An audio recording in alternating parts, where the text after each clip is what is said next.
Androany no notanterahana tetsy amin'ny ministera-panjakana misahana ny tetikasan'ny filoham-pirenena ny fanajariana ny tany ary ny fampitaovana ny fampantarana amin'ny fomba ofisialy ny fikaonan-doha-pirenena forum national ho an'ny tanan-dehibe eto Antananarivo andian'ny faharoa izay ho tanterahana ny 20 hatramin'ny 1 ny volana oktobra ho avy izao. Anisany ny misakana ny fampandrosoana ny tanàna iray ny tsy fisiany lamina ao aminy. Raha ny eto Antananarivo manokana ohatra ny resaina dia efa mihoatra ny 50 isan-jato ny isan'ny mponina ao aminy.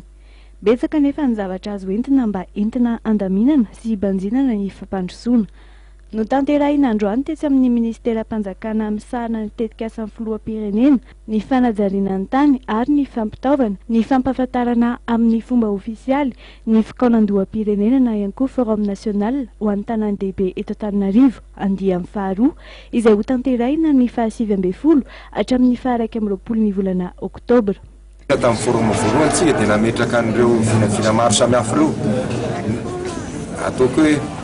teo amin'ny lafiny viny zay fa hitantsika ny rahantsika marala teo fa ny fanantanterahana azy dia rahantsika mahita io fa sarotra na nitanterahana azy tsy iverenana ny antony fa io rahantsika mahita io averina mandela izy zay ny ezahana amin'ity forum national faharoa ity misy ny tanjona lehibe ao dia ny ahitana an'ireo inona ny tena olana aloha ny olana aloha mety fatapatatra daholo ihany fa ny vahaolana ho entina anatin'ilay izy anatin'izay 20 taona manarak'izay mba ahafahantsika mamaly anylohanloka ny fany taoko hoe ny fiarahana amin'ireo mpiara-mombonantoka na ny miankina na ny tsy miankina ny eto anatiny na ny velany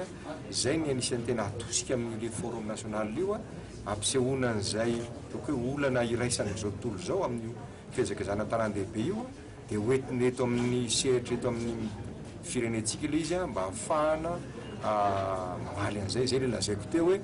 io tsy ho vitanao herintaona sy 5 taona akory ny fanamboarana an'izany fandaminana valiny eny amin'ny fiarahamoniny amin'ny tanan-dehibe eny kanefa tsy maintsy atoboka ao dia miaraka amin'ireo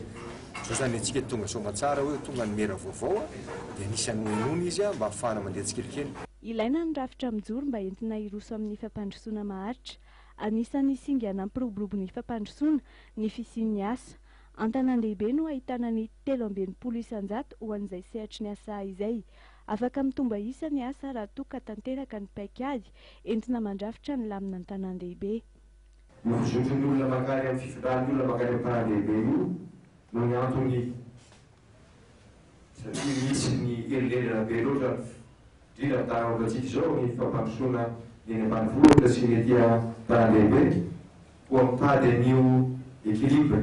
ao anatin'ireo ny olona ary ny olona tsy tokony ho voasakana amin'izany fa ianao mitantana tarany ianao mitantana fanjakana ny tokony mametraka paikady mametraka rafitra matipaika